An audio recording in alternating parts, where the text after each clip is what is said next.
पढ़ना है आज SN1 एंड SN2 रिएक्शंस। तो ये जो रिएक्शंस होती हैं एक्चुअल में हेलो एल्केन्स जो हैं, हम कौन सा टॉपिक पढ़ रहे हैं बच्चों? Haloalkanes and haloarenes. और आपको याद रखना है the characteristic reactions of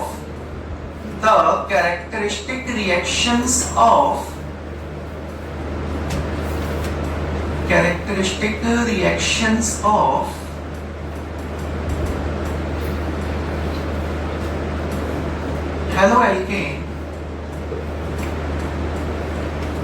are कौन सी रिएक्शंस होती हैं? Nucleophilic substitution reactions. Nucleophilic substitution reactions. तो हेलो एल्केन्स मेनली जो रिएक्शंस देते हैं वे होती हैं न्यूक्लियोफिलिक सब्स्टिट्यूशन रिएक्शंस। और आज इन्हीं के टाइप्स को हमें स्टडी करना है। पहली बात तो ये कि न्यूक्लियोफिलिक सब्स्टिट्यूशन रिएक्शन का मीनिंग क्या है। याद रखिएगा क्लास 11th में आपने पढ़ा था कि जो अटैकिंग स्पीसीज होती हैं उनमें एक होता है आपका न्यूक्लियोफाइल और एक होता है आपका इलेक्ट्रोफाइल। न्यूक्लियोफाइल का मीनिंग होता है न्यूक्लियस लविंग। ऐसी स्पीसीज जो न्यूक्लियस लविंग या पॉजिटिव चार्ज लविंग होती हैं उनको हम क्या कहते हैं? न्यूक्लियोफाइल। और जितने भी न्यूक्लियोफाइल स्पीसीज होंगी इन सभी न्यूक्लियोफाइल स्पीसीज पर खुद पर नेगेटिव चार्ज प्रेजेंट होता है। तो आप अगर एनसीईआरटी में देखेंगे तो वहां पर न्यूक्लियोफाइल को इस तरीके से रिप्रेजेंट किया गया है। Nu means nucleophile, electron pair and having a negative charge. तो जब कभी कोई न्यूक्लियोफाइल किसी एल्काइल हैलाइड पर आकर के अटैक करता है। अब बात आती है सर कि जो अल्काइल हैलाइड्स हैं ये एल्काइल हैलाइड्स होते हैं आपके 2 टाइप्स के या 3 टाइप्स के। कौन कौन से होते हैं आप जानते हैं sir? 1 degree, 2 degree and 3 degree. 1 degree means primary alkyl halide, 2 degree means secondary alkyl halide and 3 degree means tertiary alkyl halides. और आप लोगों को याद रखना होगा कि प्राइमरी, सेकेंडरी और टर्शियरी अल्काइल हैलाइड्स की जो रिएक्टिविटी का ऑर्डर है वो अलग अलग न्यूक्लियोफिलिक सब्स्टिट्यूशन रिएक्शन के लिए अलग अलग होता है। For example nucleophilic substitution reactions are of 2 types. कितने टाइप्स की होती हैं? 2 टाइप्स की होती है। जिसमें पहला टाइप होता है उसे हम कहते हैं SN1 और सेकंड टाइप होता है उसे हम कहते हैं SN2। Nucleophilic substitution reaction of first order and nucleophilic substitution reaction of second order.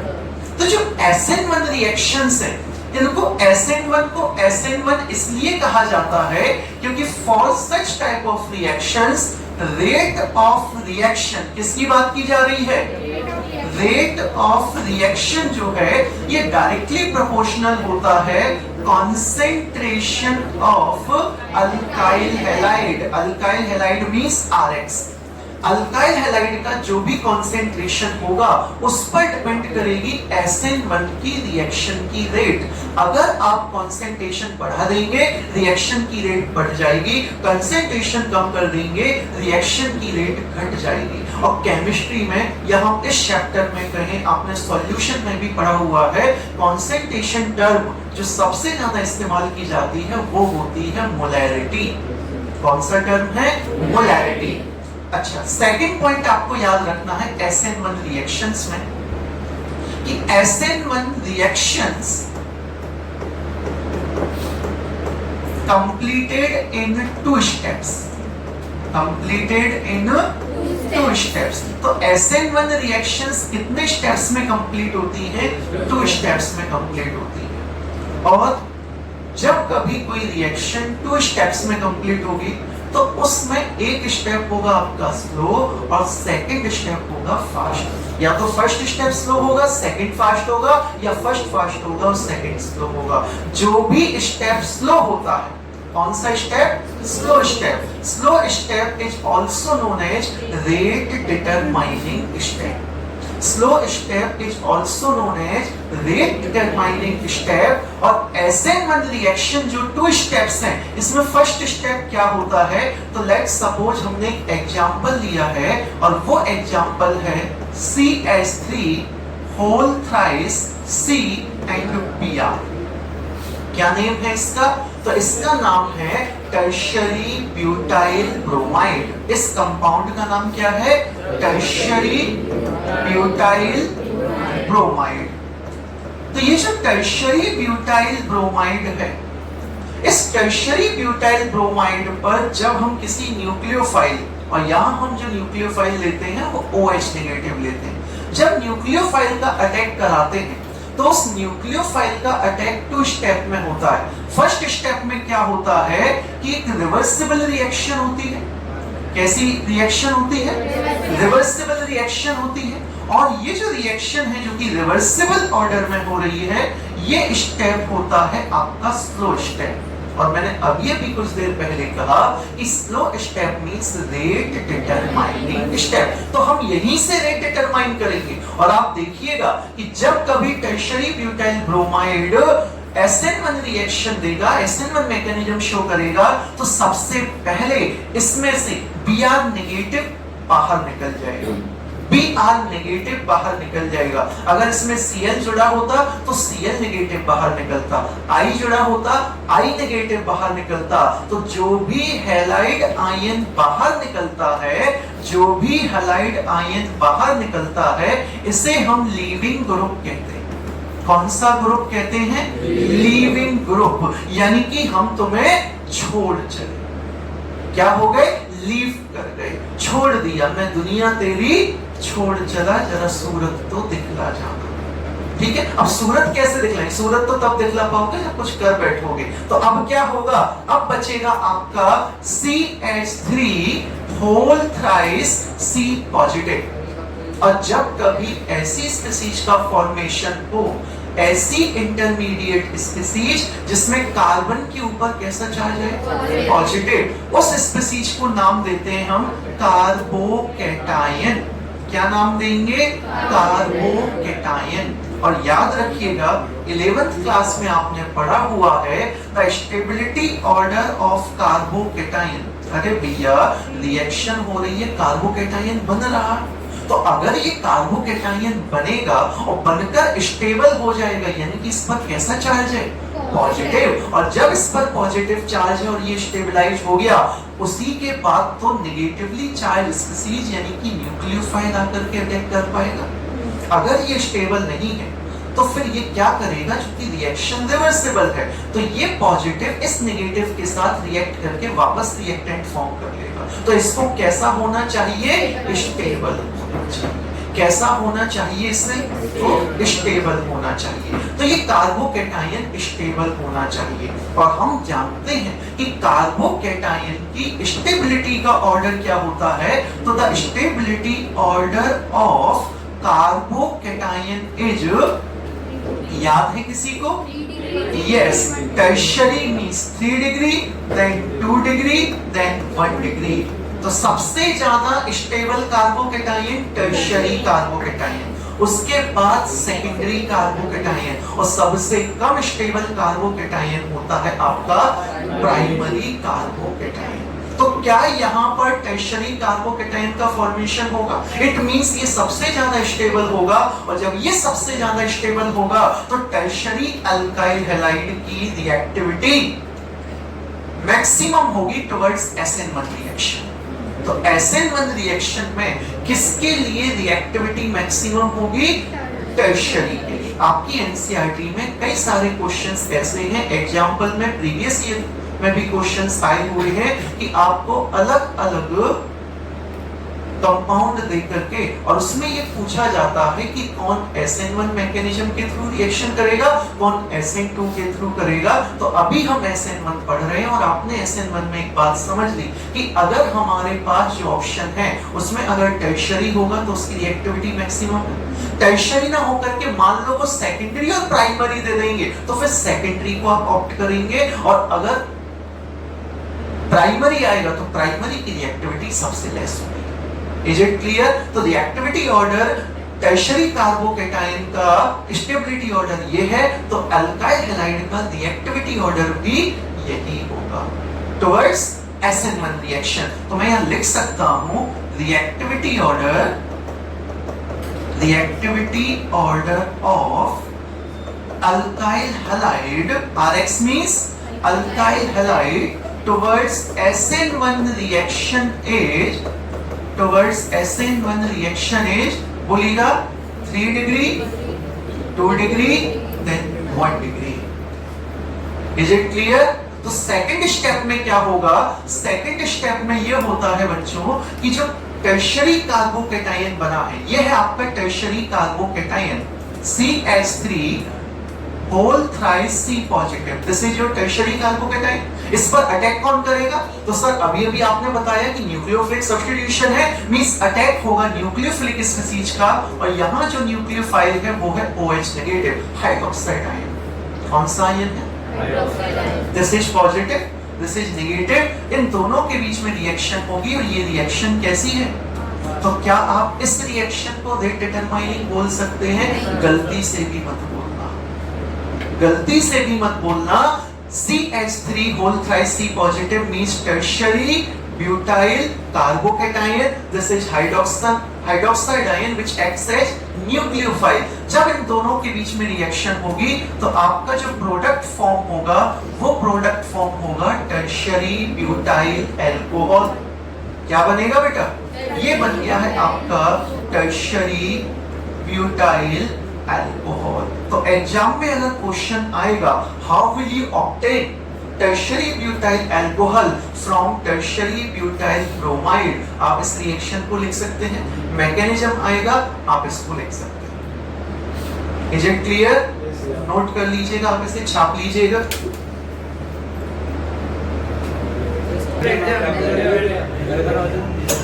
तो अभी हमने पढ़ा कि SN1 में जो रिएक्टिविटी का ऑर्डर होता है उसमें tertiary alkyl halide, then secondary alkyl halide, then primary alkyl halide. अब एक दो पॉइंट और हैं जो हम SN1 रिएक्शन से रिलेटेड समझ सकते हैं। याद रखिएगा कि the SN1 reactions takes place in the presence of या takes place in protic solvents।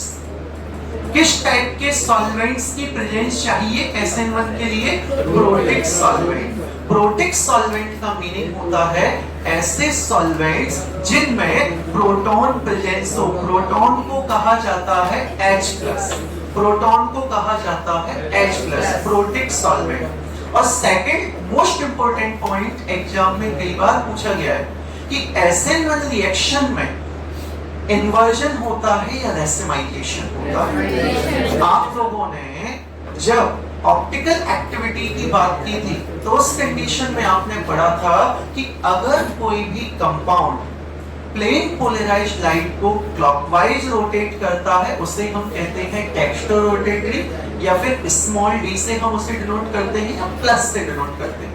और अगर कहीं कोई कंपाउंड प्लेन पोलराइज्ड लाइट के पाथ को एंटी क्लॉकवाइज रोटेट करता है तब हम उस कंडीशन में सॉल्यूशन को या उस कंपाउंड को कहते हैं लिबोरोटेटरी, डिनोट करते हैं स्मॉल l से या माइनस। तो d का l में कन्वर्जन होना, l का d में कन्वर्जन होना, इस प्रोसेस को हम कहते हैं इन्वर्जन। हम कह सकते हैं क्योंकि इन्वर्ट हो गया, d किस में कन्वर्ट हो गया? अरे भाई मान लीजिएगा ये एरो है, इसको पलट देंगे तो वो इस तरीके से दिखेगा कि नहीं दिखेगा? ऐसा ही दिखेगा ना। तो ये हमने क्या कर दिया, इसको इन्वर्ट कर दिया। और एक फिनोमेना होता है जिसमें D एंड L दोनों का इक्वल अमाउंट में फॉर्मेशन होगा, यानी कि 50% D कंपाउंड फॉर्म होगा, 50% L कंपाउंड फॉर्म होगा, उसे हम कहते हैं रेसिमाइजेशन। तो आप लोग याद रखेंगे SN1 reaction takes place through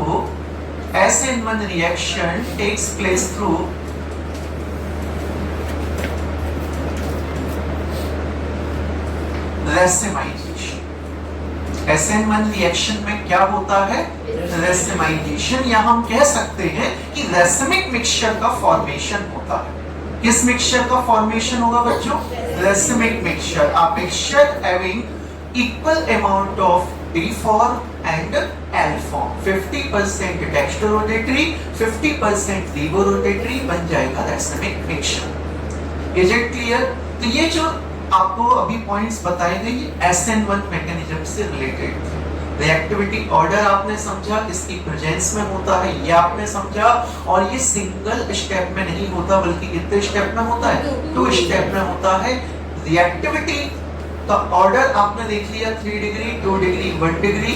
reaction की रेट किस पर डिपेंड कर रही है? Only on the concentration of alkyl halide. अब हमें सेकंड मेथड पढ़ना है, सेकंड मैकेनिज्म पढ़ना है, और सेकंड मैकेनिज्म को बच्चों हम कहते हैं SN2। क्या नाम देते हैं? SN2। बट इसमें एक बात याद रखिएगा कि SN2 रिएक्शन जो है या SN2 मैकेनिज्म जो है, इसमें रेट ऑफ रिएक्शन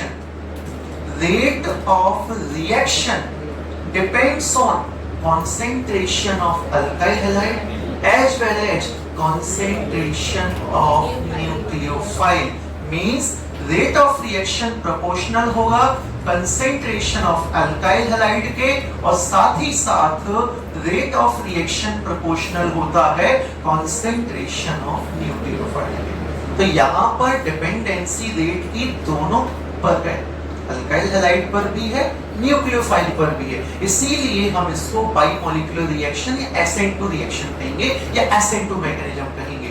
प्रीवियस वाली मैकेनिज्म में सिर्फ एक था और वो था अल्काइल हैलाइड, इसीलिए उसका नाम क्या था? SN1। सेकंड पॉइंट आपको याद रखना है कि जो रिएक्शन होती है SN2 reaction completed in a single step, completed in a single step किस तरीके से होता है आइएगा समझते हैं। तो लेट्स सपोज हमने यहां पर एक कंपाउंड ले लिया है जिसमें CH3 एंड Cl, ये आपका एक कंपाउंड है। इस अल्काइल हैलाइड को हम सभी लोग मिथाइल क्लोराइड या क्लोरोमेथेन कहते हैं। Is it clear? और इस क्लोरोमेथेन पर हम एक न्यूक्लियोफाइल को अटैक करा रहे हैं और वो न्यूक्लियोफाइल है आपका OH नेगेटिव, ये अटैक करता है। This is primary alkyl halide. Previous case में हमने एग्जांपल लिया था टर्शियरी का, क्योंकि SN1 के रिएक्टिविटी ऑर्डर में टर्शियरी पहले आता है, SN2 के रिएक्टिविटी ऑर्डर में प्राइमरी पहले आता है। सो हमने एग्जांपल लिया है प्राइमरी अल्काइल हैलाइड। जब कभी कोई भी न्यूक्लियोफाइल प्राइमरी अल्काइल हैलाइड पर अटैक करेगा तो यहां पर एक ट्रांजिशन स्टेट बनेगी। ठीक है, ट्रांजिशन स्टेट कैसे बनती है ध्यान से देखेंगे। तो ये जो हमारा CH3 है, मैं इस तरीके से इसको शो कर रहा हूं, H, this is your CH3। आप देख रहे हैं कि राइट साइड में Cl कनेक्टेड, तो ये जो Cl है इसका जो बॉन्ड होगा वो लूज होता जाएगा कार्बन के साथ, और OH नेगेटिव जो है ये कार्बन के साथ एक न्यूली बॉन्ड फॉर्म करना स्टार्ट कर देगा। यानी कि आप कह सकते हैं कि एक तरफ से OH इससे जुड़ने की कोशिश करेगा और दूसरे साइड से Cl इससे बाहर होने की कोशिश करेगा। तो ये जो स्टेट बनी है इसे हम कहते हैं ट्रांजिशन स्टेट। क्या नाम देते हैं बेटा? इसे हम कहते हैं ट्रांजिशन स्टेट। ये ट्रांजिशन स्टेट। आगे क्या होगा? आगे ये होता है कि यहां से Cl, अभी मैंने नाम दिया था leaving group, chloride ion, bromide ion, iodide ion, ये Cl जो है वो एज अ लीविंग ग्रुप इस कंपाउंड से बाहर निकलेगा। ये आपका था CH3 और अपोजिट साइड में OH आकर के इस CH3 से बॉन्ड बना लेगा। यानी कि यहाँ जो अल्कोहल बना है इस अल्कोहल का नाम है मिथाइल अल्कोहल, और ये जो आपने अल्काइल हैलाइड लिया था इस अल्काइल हैलाइड का नाम है मिथाइल क्लोराइड। तो मिथाइल क्लोराइड पर आपके एक न्यूक्लियोफाइल का अटैक हुआ। न्यूक्लियोफाइल पर जैसे जैसे अटैक होगा वैसे वैसे जो लीविंग ग्रुप है वो अपने बॉन्ड को लूज करते हुए बाहर होने की कोशिश करेगा। क्या बनेगी? ट्रांजिशन स्टेज बनेगी। इस ट्रांजिशन स्टेज के बाद आपका प्रोडक्ट का फॉर्मेशन होता है। और याद रखिएगा ये दो अलग अलग स्टेप नहीं है। जैसे आपने मान लीजिएगा चाय बनाने की कोशिश की, सारी सामग्री उसमें डाल दी, तो जैसे ही आप सारी सामग्री डालते हैं एक with in a fraction of second चाय तो बन नहीं जाती। पहले हल्के हल्का कलर आता है, फिर कुछ देर बाद के बाद चाय पूरी बनती है। तो वो हल्का हल्का कलर जो आया है बीच की स्टेज, वो ना तो पूरी तरीके से चाय है और ना वो पूरी तरीके से पानी या दूध है। तो वो जो स्टेज है वो ट्रांजिशन स्टेज है। सिमिलरली आप मान सकते हैं कि यहाँ पर भी प्राइमरी अल्काइल हैलाइड जब अटैक करता है, न्यूक्लियोफाइल के साथ रिएक्ट करता है, तो एक ट्रांजिशन स्टेज बनेगी जो कि ना रिएक्टेंट कहलाएगा ना प्रोडक्ट कहलाएगा। और याद रखेंगे आप लोग, ये एक अनस्टेबल स्टेज। कैसा होता है ये? अनस्टेबल इसलिए है बच्चों क्योंकि कार्बन की अगर आप वैलेंसी पर गौर फरमाएंगे तो यहाँ कार्बन पेंटावेलेंट शो हो रहा है, जबकि कार्बन की वैलेंसी 4 होती है, यानी कि कार्बन टेट्रावेलेंट होता है। और यहाँ कार्बन की वैलेंसी 5 दिखाई दे रही है। तो ये ऑब्वियस सी बात है कि ये कैसा हो जाएगा? अनस्टेबल हो जाएगा।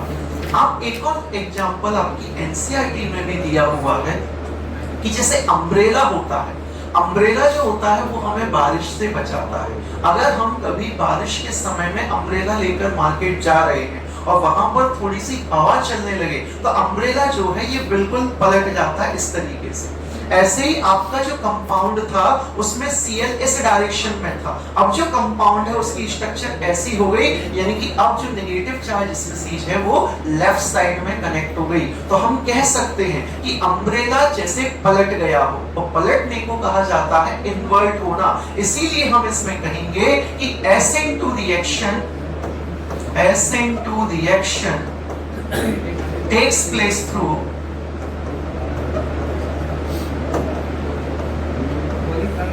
inversion। क्या होता है इसमें? इन्वर्जन होता है। SN1 में क्या हो रहा था? Racemisation. And reactivity order of alkyl halide क्या हो जाएगा आपका? 1 degree greater than 2 degree greater than 3 degree. तो ये डिफरेंस होता है SN1 और SN2। आई होप आपको समझ आ गया होगा। नोट कीजिए इसे।